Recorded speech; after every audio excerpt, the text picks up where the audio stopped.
With me, I have somebody who is known for donning many hats, an erudite, scholar, eminent lawyer, and of course, a well-known politician. Perhaps he is known best as our former External Affairs Minister, Shri Salman Khurshid. Welcome. Thank you. Let me start on a personal note. You started off as the in charge of special duty for Miss Indira Gandhi. Now, what exactly was that special duty? Well, that's an interesting question. I think it's, I've always said to people that OSD in Government of India is two kinds of people. Someone you really want in the government and you can't find a designation or a job for them, then that's an OSD, Officer on Special Duty, in brackets, wanted. All right.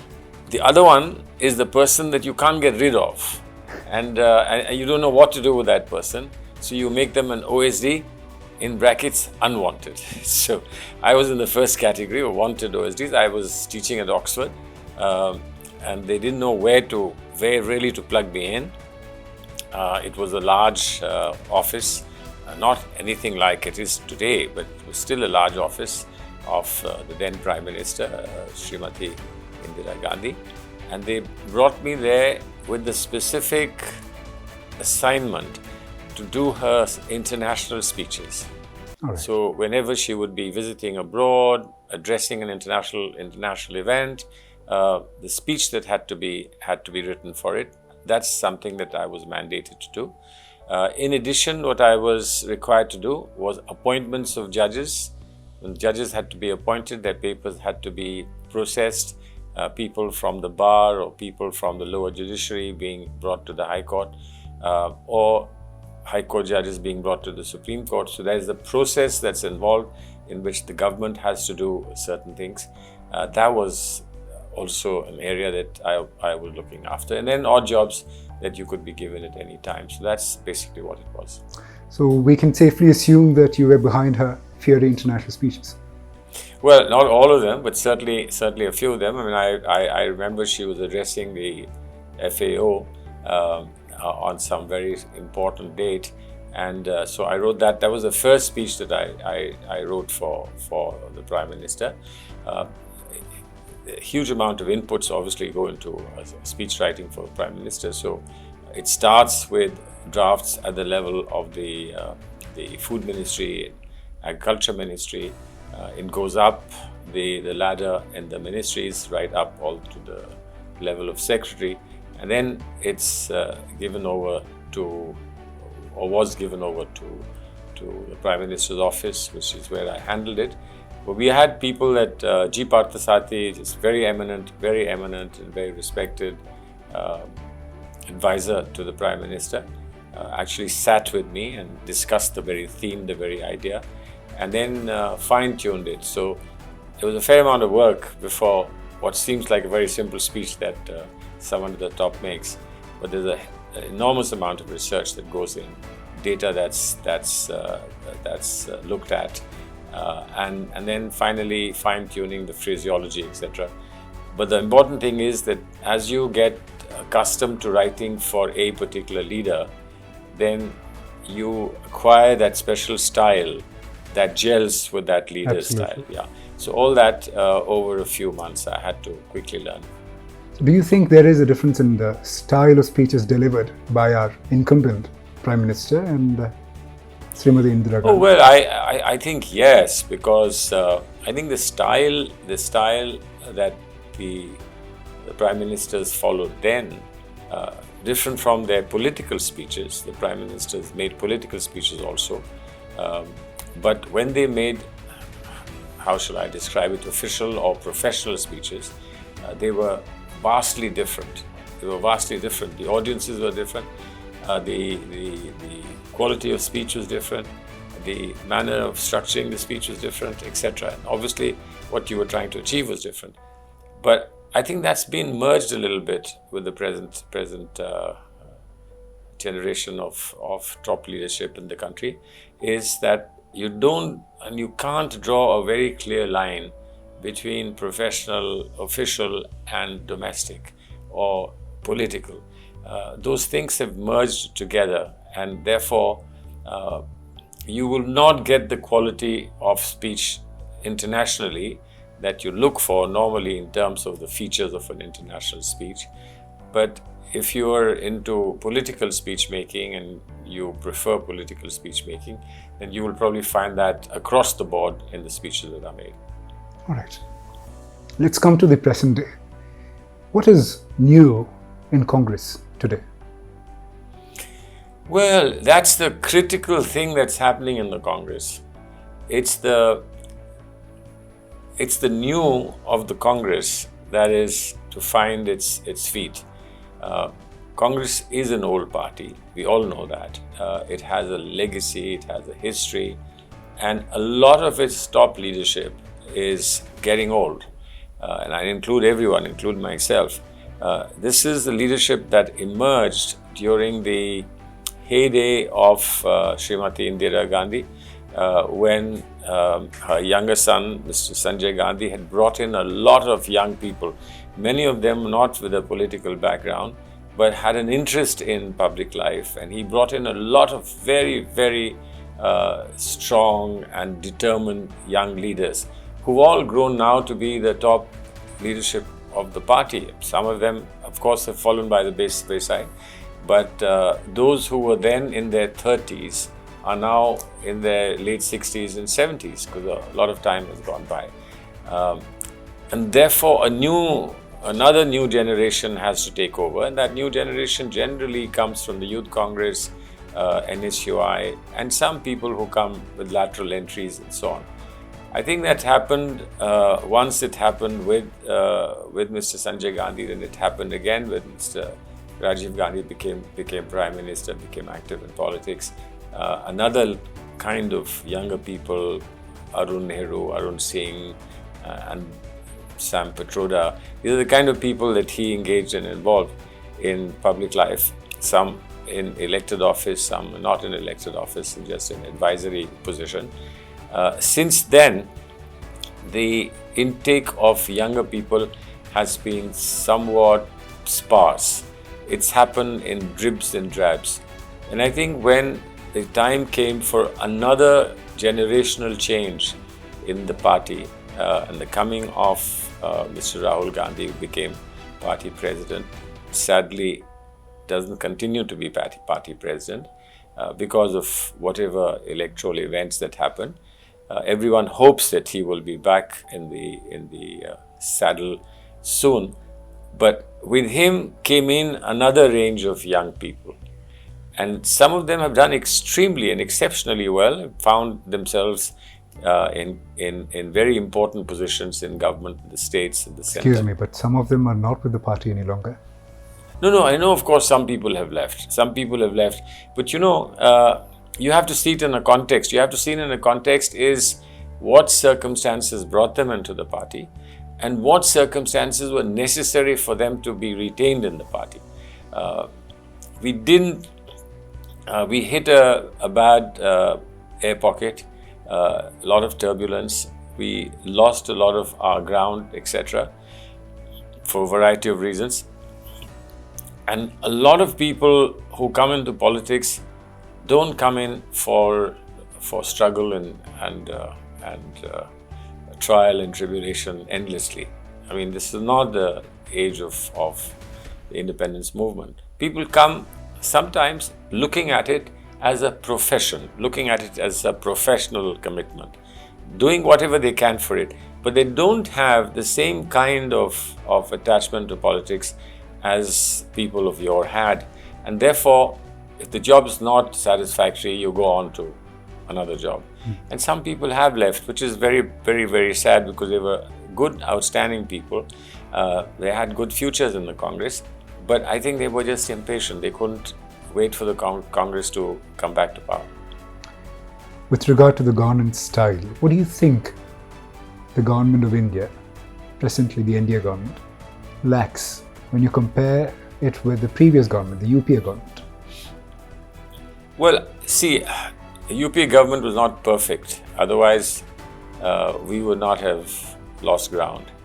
We made our mistakes, and every government makes mistakes because there is information paucity, there is sometimes an inability to connect with people in the manner in which you do when you're in the opposition, because you're confined to your higher echelons of government. You're preoccupied with things that have to be done in government in a routine sort of way, and sometimes you lose that special touch. And a few years in the opposition never does anything bad to anyone. You come back with greater vigor, you come back with greater determination. But this time something else has happened. This time what has happened is that what we've vacated may not be the same when we come back, because there is a determined effort to destroy it, to completely change it. And so the structure of government or structure of governance that we vacated is being tampered with, and that is a terrible thing, that in our absence something will go so drastically wrong that coming back to it will be like coming back to a different world altogether.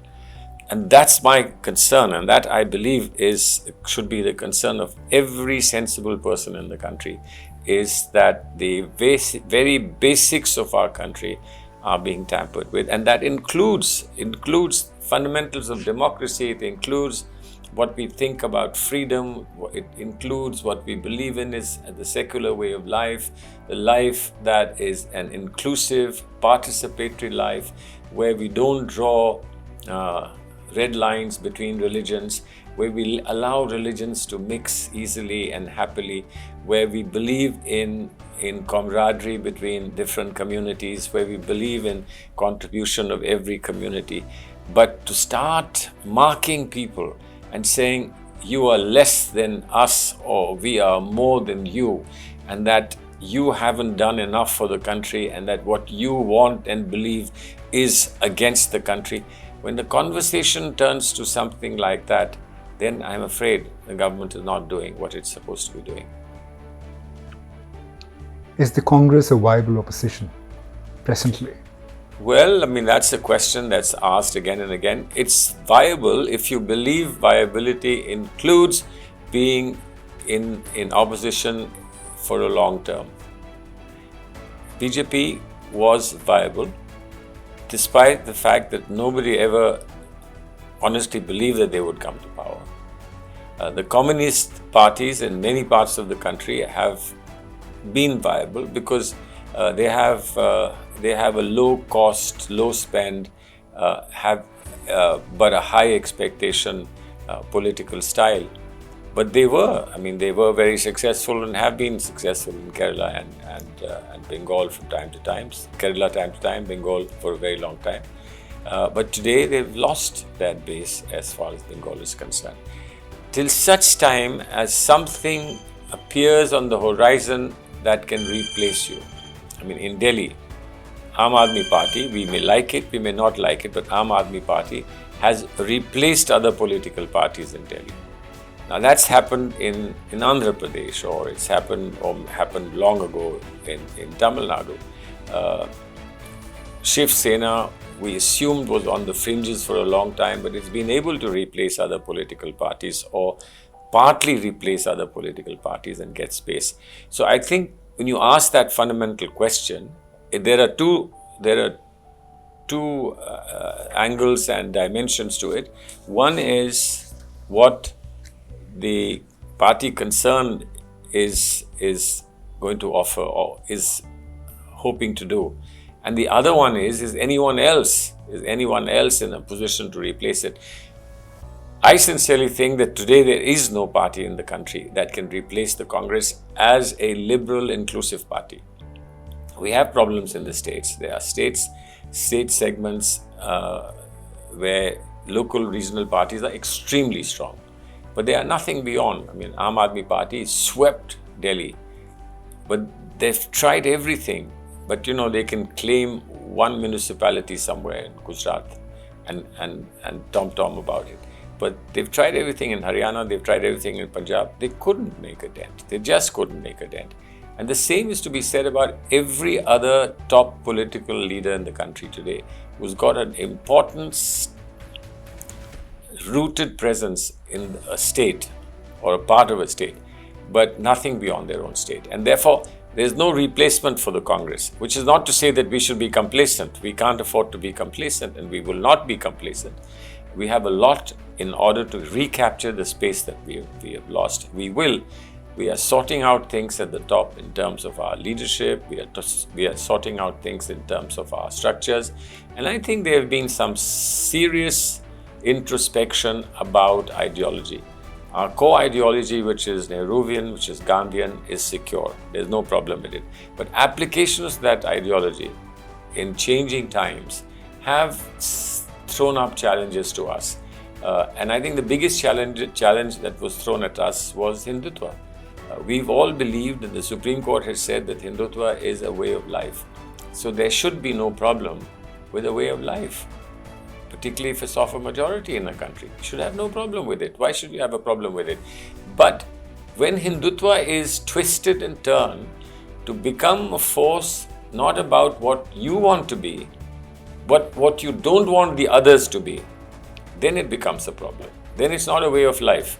Then it is dictation of a way of life to someone else. And I think that's what has happened in the country. And therefore, to return to the true essence of Hinduism, which is what Mahatma Gandhi gave us. Non-violence hasn't come from anywhere else. It's come from the true essence of Hinduism. Altruism, charity, an inclusive way of life. It's all come from the tenets of Hinduism. And I think there is a great responsibility today on people, and certainly on parties, particularly our party, is to get people to rediscover what their true heritage and legacy is, and not be confused about an alternative that's been offered, which is a jingoist, attractive, short-sighted alternative, but it won't last. We are quite convinced it won't last. And therefore, to answer your question in one line, viability of the Congress, absolutely there. But not without effort, not without hard work, and not without a little bit of good luck. Certainly not without a counter-narrative as well. Well, counter-narrative is the world today. Narratives and counter-narratives are very critical. Perceptions are very critical. Reality and perception constantly engage with each other. And therefore, the communication is an important thing. Whatever you are and what we are is good. But if we cannot communicate our goodness, then it's useless. I have often believed that politics is all about storytelling. You need to have good storytellers, and you've got to have a good story. Put it together, and you will have no problem. Congress is not visible, at least in the ongoing farmers' protest. Is there Yes. I think this needs to be explained. The farmers' protest has several important dimensions. One, that many people involved in the farmers' protest are not friends of the Congress for a variety of reasons. Farmers' protest emerged as an organic protest, and it emerged amongst people who are very proud of their heritage and very proud of their independence. Many of them may be associated with the Congress, but they have an independent profile of existence as farmers. And then I think, as a counter strategy to what the government would want to do and has tried to do, is to blame this as a mischievous ploy of the Congress party, having failed in everything else to challenge the government. Now they've come up with this ploy. Now that's completely unfair and completely unreasonable, but it's certainly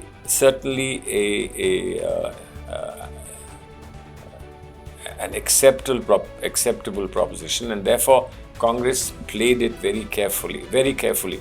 We didn't want to steal the thunder of the farmers, but we did say that we will give our full support to the farmers, and we have done so. It's only in the latter part, as the farmer agitation stretched beyond what one could have imagined in the normal course, that the top leaders of our party, including the brother-sister duo, Mr. Rahul Gandhi and Mrs. Priyanka Gandhi, have got out and started farmer panchayats, extremely successful ones, and I think the ones in Western UP have transformed what had happened in Western UP. Western UP had been literally divided between Hindus and Muslims because of the policies of the BJP and the shameless articulation and provocation that their leaders had done. We've been through our panchayats in various parts of Western UP. We've been able to bring the communities together like never before. And I think that's a fantastic byproduct of the farmers' movement. So we are there. We may not, as we said, be snatching somebody else's glory, and I think it's unfair to do so, but we are there. And this is something that I believe will stand us in good stead in terms of the kinds of governments we will form in the years to come. You've been a Minister of Corporate Affairs. Now, lately, we've seen some corporate bashing from the party. It could be personal, it could be the party is taking names of corporates. So do you think it will stand in good stead? Do you think the Congress will stand to lose?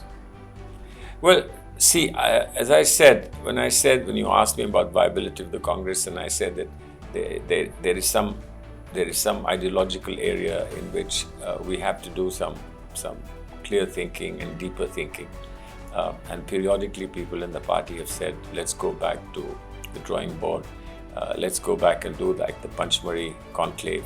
We need to think about some of these things because there's an element of things that used to be said in the party when Indira was leading the party. Let us just call it, as a shorthand, let's call it the socialist content. There is a revival of interest in socialism and left-wing thinking in the party, which obviously doesn't sit comfortably with the reform element that was a major program of the party when Dr. Manmohan Singh was finance minister and then subsequently prime minister. But we've always known this to be a problem, and we've said that if not what people believe to be the Russian model of socialism or the USSR model of socialism, certainly not the Chinese model of communism, what we believed was in a mixed economy in which the social welfare was an important part, and therefore under Dr. Manmohan Singh, the reform process brought in the social safety net. We did the social support strategy in which we provided like Manrega, provided jobs for the time that we could create a better economic atmosphere as far as the agricultural and the rural areas were concerned. This was not a permanent solution. This was a stepping stone to shifting the terms of trade towards agriculture and towards the rural areas. But there was also on education, free education, on housing, on food, etc. Those variety of legislation that we were bringing in to provide a complete social safety net for people below the level at which they could successfully compete in the market. So that's always there. That's always been there. Now, if we see that something is happening in the country that is a countervailing move to social welfare, then of course you have to target it. Now you target it when you go into the public. You target it by taking faces, names, institutions or businesses, or do you make it into a theoretical exercise as you would maybe in a university? Will people understand if you made just a theoretical statement about shift from social welfare to to a situation in which we are told that while people were losing jobs during the pandemic, COVID pandemic, the top few were making crores extra profits. I mean, it doesn't look very aesthetic, does it? It doesn't look very good and attractive. And the answer will be, will there be a left and right confrontation in politics in this country? It seems to me that that's what will be the case. But a new kind of socialism, a new kind of social welfare, which is not just vague and theoretical, but which can be felt directly by the people. And it's happening now at every party in every state, offering free electricity, free water, free travel, free so much money going straight into your bank accounts. We in Kerala are offering 6,000 rupees under the Nyaya scheme to every family. We've brought this during the parliamentary elections, but a little bit late in the day, so I believe it didn't have the kind of impact it should have had. And so a lot of this rethinking will have to be done. You take hardcore economists like P. Chidambaram. He may have a problem with a lot of his schemes, but then take him as a political person and he will tell you that it's important to tide over our present political drought, that we have to do some of these things. So there'll be a lot of thinking on this in the times to come. We'll have to sit down in conclaves and sit down in boardrooms and draw out the planning sheets again and churn the data and see what we can come up with as a viable proposition for governance in the future. But would that not hurt the party, at least when it comes to funding? Well, see, what happens, there was never a problem with communist parties being funded or socialist parties being funded. There are people in business and industry who have ideological positions that allows them to support parties that believe in this, because there are a lot of people who believe that if you don't have peace and if you don't have equity in society, then no businesses will work. Bombay learned this the hard way when they tried to drive out the labor of UP and Bihar during riots. They learned in a hard way that you drive out the labor of UP and Bihar, you may get more land and estate, but then there's nothing you can do with it because you can't even build if the labor is not there. So what kind of social equality and social equity will have to be built in to a viable political program for the future is something that we all have to sit down and work on. What do you think of reservations for minorities, the present day and age? Well, see, I'm afraid I was at the receiving end for having suggested it and having steered it for the government when we were towards the end of the tenure that we served in UPA 2. We have never said and have never believed, and nor can we because of the Constitution, that minorities can have a reservation in this country unless we change the Constitution fundamentally. What we believed and what Sachir Committee said and what Rangnath Mishra Commission said was that you give reservations justifiably to OBCs, other backward classes, not castes, but other backward classes. Everyone assumes it's castes, but it's not really castes. At least in theory it is not. And the OBCs include many minority groups. So if you are a minority, just for being a minority, you can't be excluded from OBC. And this is coming down from Mandal's time. The problem is that you have 27% reservations for OBCs. Amongst OBCs, there are better off OBCs and there are lesser OBCs. But the better off OBCs get the entire 27%. So what have people in Bihar done is that people have segmented the OBCs into most backwards and backwards, etc. And therefore, different percentages are given. All we wanted to do was to provide provide, and it's worked in Andhra Pradesh. It's still working in Andhra Pradesh. It's lying in the Supreme Court as far as the center is concerned.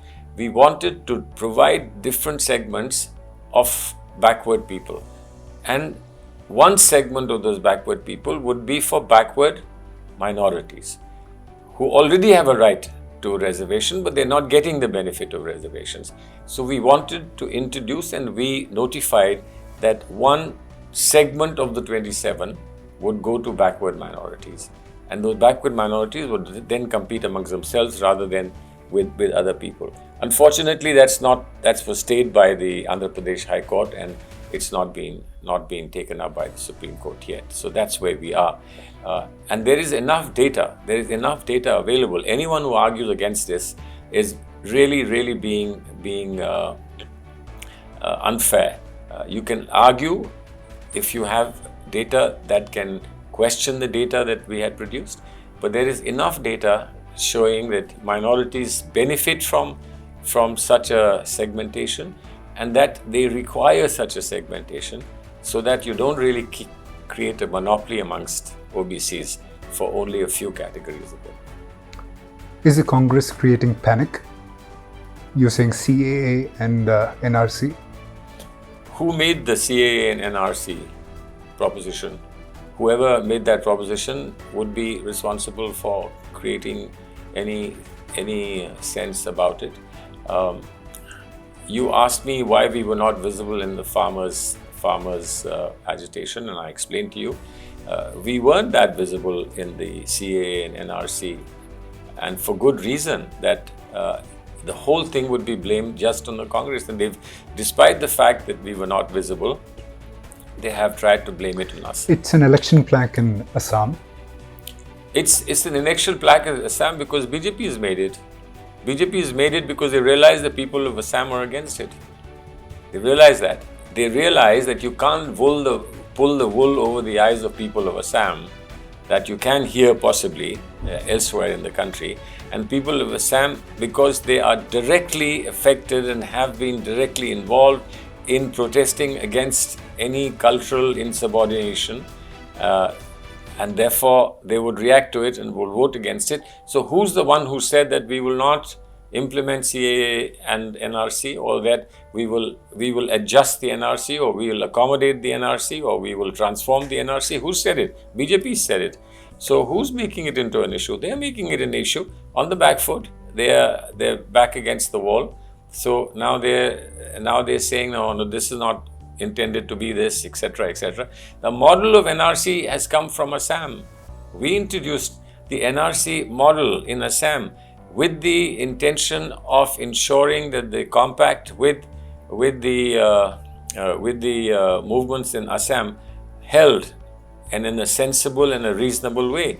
But we didn't imagine that it would be utilized in the manner in which it's been utilized in the exercises that happened.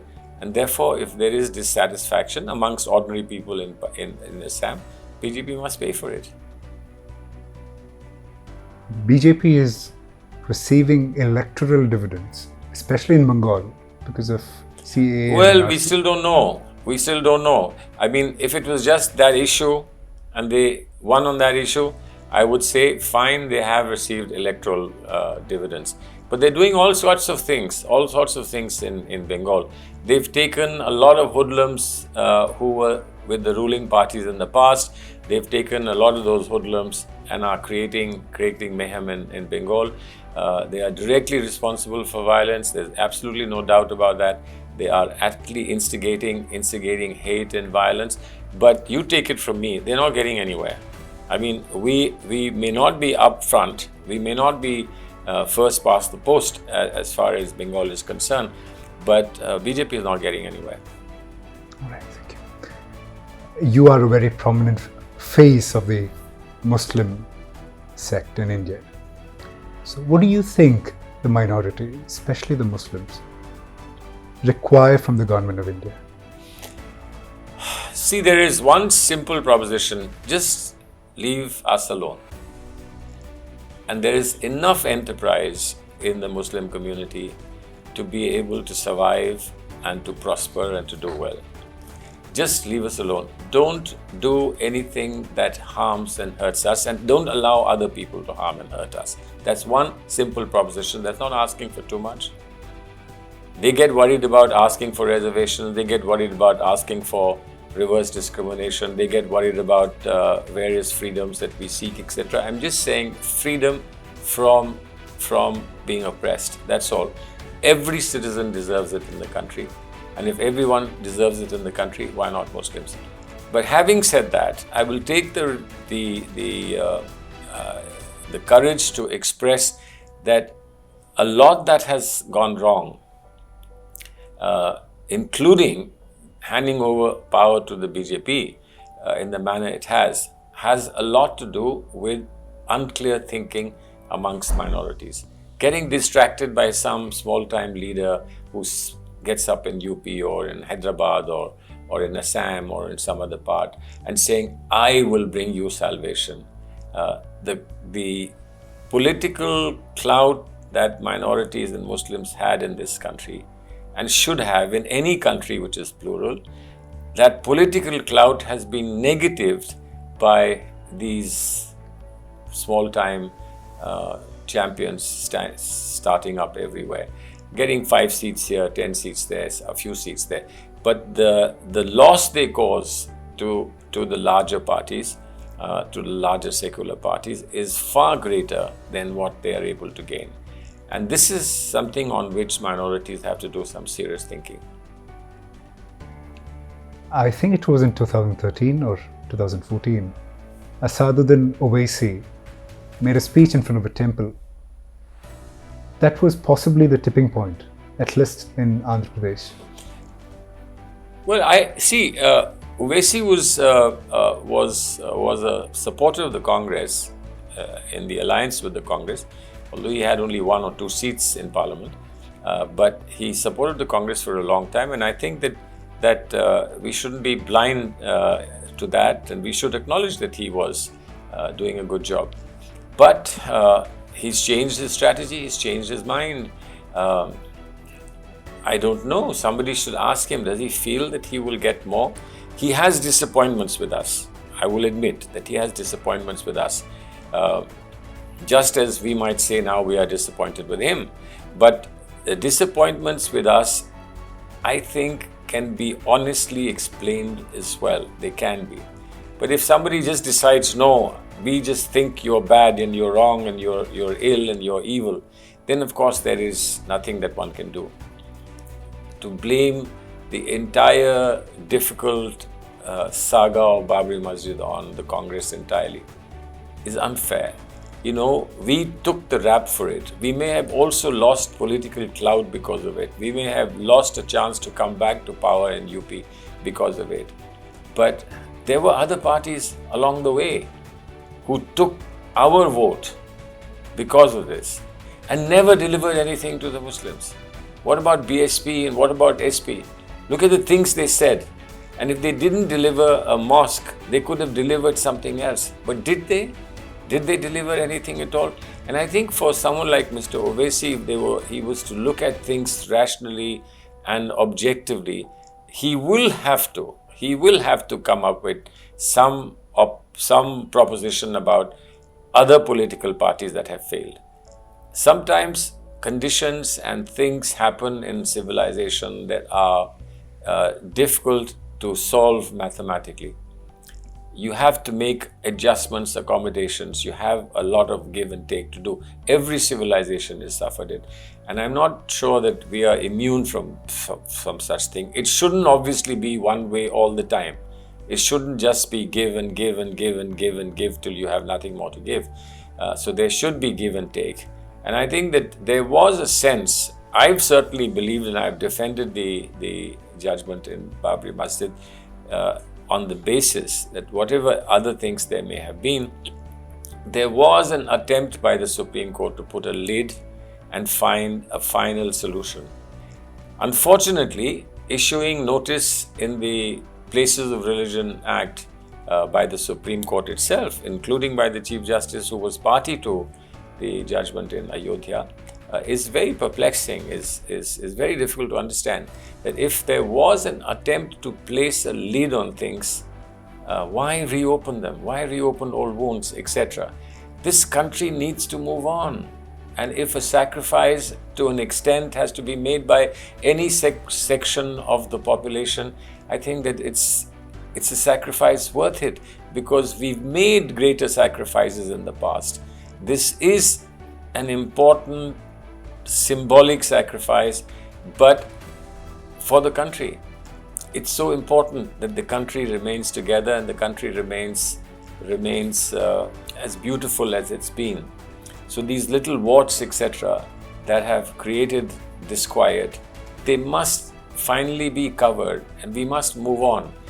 That's the message I believe that political parties have to give in this country, and that's an appeal that I make to even people like Owaisi. Find a way in which we move on, not that we continue to scratch on old wounds. What are your thoughts on Uniform Civil Code? I don't know what it means. I mean, if somebody was honest enough to tell me what it is, I would give you my thoughts. I just want one simple question. When there is Uniform Civil Code, will we all be buried or will we all be cremated? Nobody tells me anything. And they say, well, how should it matter? What difference does it make? So, how should it matter? What difference does it make? How should it matter and what difference does it make to have different civil laws? Different personal laws? Nobody gives me this answer. Would you like to be buried or would you like everyone to be cremated? And is it a good thing to be buried or is it a good thing to be cremated?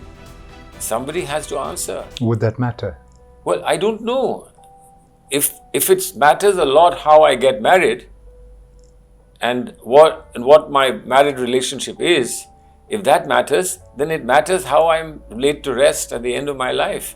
Now, these are very, very fundamental things about personal laws that apply to you. And you have to do some serious objective thinking before you come up. There is Uniform Civil Code in the country today. It's optional. If two people from whatever religions want to follow a common code, they just have to say so and they can follow it. It's already available, but it's optional. Special Marriages Act, it's there and it's available.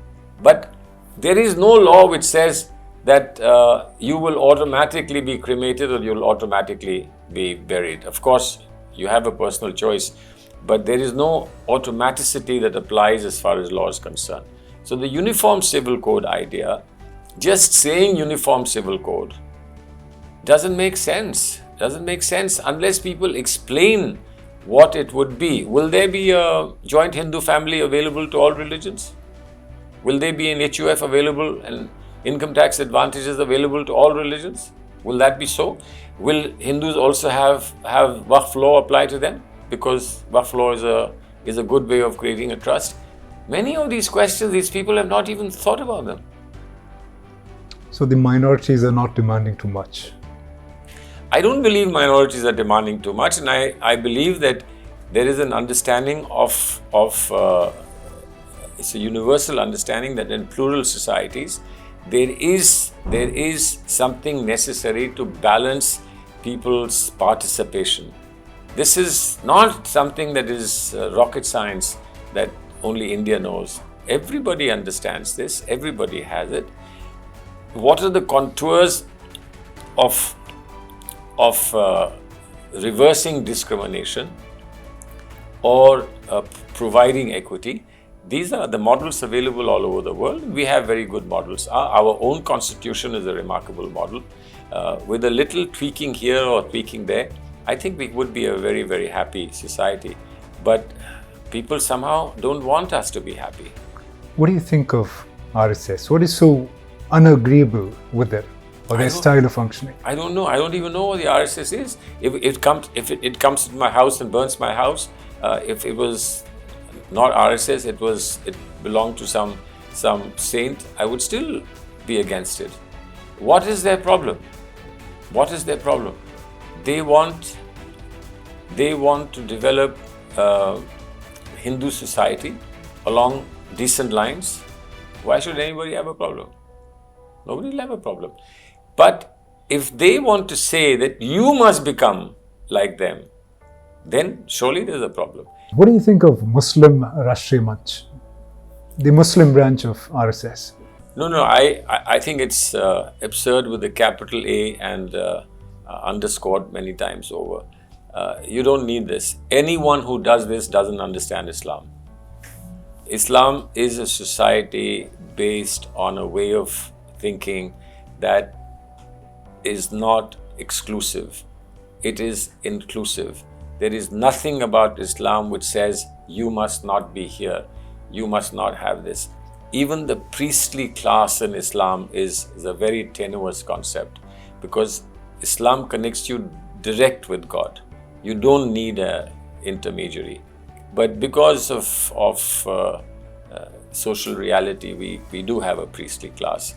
And in India, the priestly class has also acquired a considerable amount of influence over ordinary people.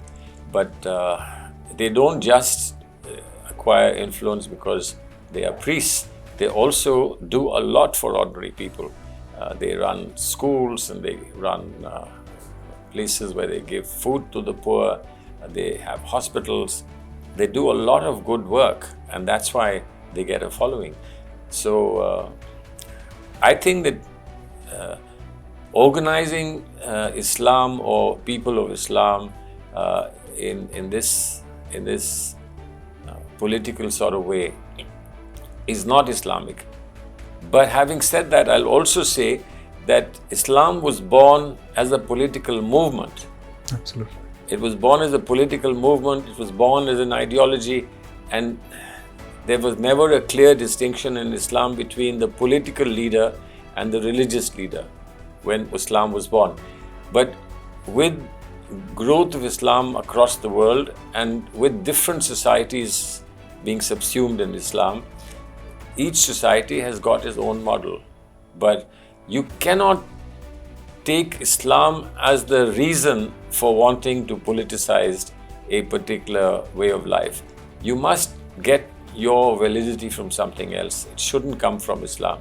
So very clearly, those who fall back on Islam for this are being unfair to Islam, and those who attack people who do this for a flaw in Islam, I think are also completely wrong. They completely misunderstand Islam. All right. Since we've come this far, do you think Vande Mataram is un-Islamic? Vande Mataram is not un-Islamic. It is a controversy that arose because of simple concepts in Islam, which is that you do not bow to anybody except God. That's a simple tenet of Islam that can easily be misunderstood in terms of what people say Vande Mataram meant at that time, and therefore a compromise was made. So we use Mother India all the time. I mean, I don't know of any Muslim who didn't go to see the film Mother India, but Mother is seen as India, as society, as home. But even in Urdu, you use Madre Watan, which is my mother country, etc. Not father, but mother, etc. So there is no problem at all. There is no problem. See, like there is no problem about idol worship, because you have to understand the worshipper. I don't believe any Hindu says this is actually God. Hindus believe there is God, and this is a symbol of God, right? Now, if somebody translates the symbol to actually be God, then there's a problem.